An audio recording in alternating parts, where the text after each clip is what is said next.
Hello and welcome to Business Standard Views of the Week. How can India make itself climate change ready? What's the one reform that could make all other second generation reforms possible? Is the Tata Group biting off more than it can chew? Subscribe to Business Standard and read this week's top opinion pieces to find out. In the wake of the red alert raised by the IPCC report, we start off with an incisive piece on how we can adapt. By now we know that the climate has changed forever and will remain so for centuries, if not a few thousand years into the future. It's also abundantly clear that human-caused carbon dioxide emissions are responsible for this. If there were any doubts about these facts before, the recent IPCC report should lay them to rest. But where do we as a nation go from here? What are the local solutions to what appears to be a global challenge that no single country can face alone? Answering these questions in his column, Roxy Matthew Cole outlines how India can make itself climate change ready. For India, the climate change challenge is intimately linked with its development challenge. So how can India still grow and take its rightful place alongside the likes of the US and China? Shyam Saran's latest column argues that there is no room in this climate-constrained world of ours for another China-like major economy. It adds that India cannot pursue the energy-intensive and mass consumption model of advanced economies. So where does that leave us? Are we doomed to remain an underdeveloped and poor nation? That need not be the case. Where climate change shuts some doors to development, it also opens up new ones. With that in mind, Saran proposes a new developmental pathway for India. Whether we will be able to grow at the required pace while still averting the worst consequences of climate change remains to be seen. However, on the topic of growth, let's delve into the reforms India needs and how it can get there. Last month saw the commemoration of the Big Bang economic reforms that were launched by the PV Narasimha Rao government 3 decades ago. Since then, however, successive governments have failed to usher in the much needed second generation reforms in health, education, agriculture, labour, land, regulation, and electoral funding. In his latest column, A.K. Bhattacharya reveals the biggest reform India needs, the one reform that could make all other reforms possible. There is no doubt that we need to see movement on further reforms.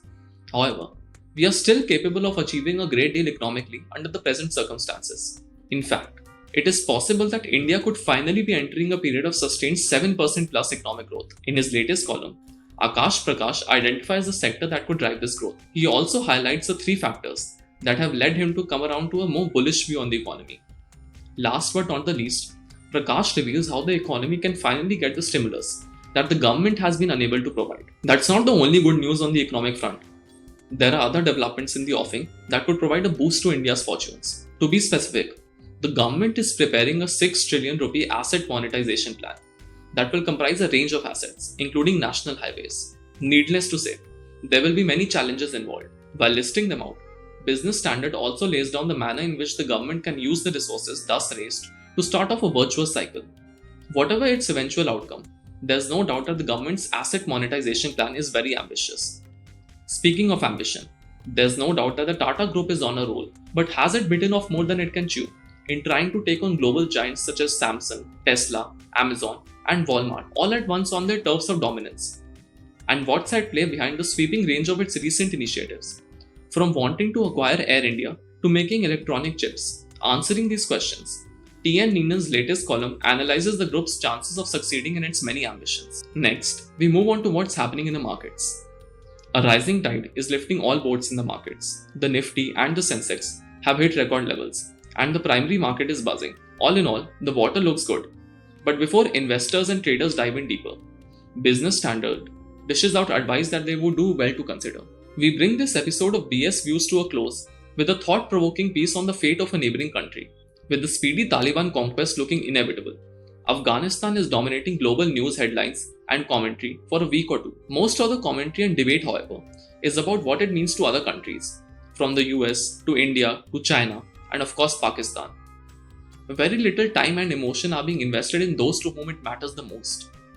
Afghanistan and its nearly 40 million people. In his latest column, Shekhar Gupta outlines the 3 broad possibilities that the country and its ill-fated inhabitants face.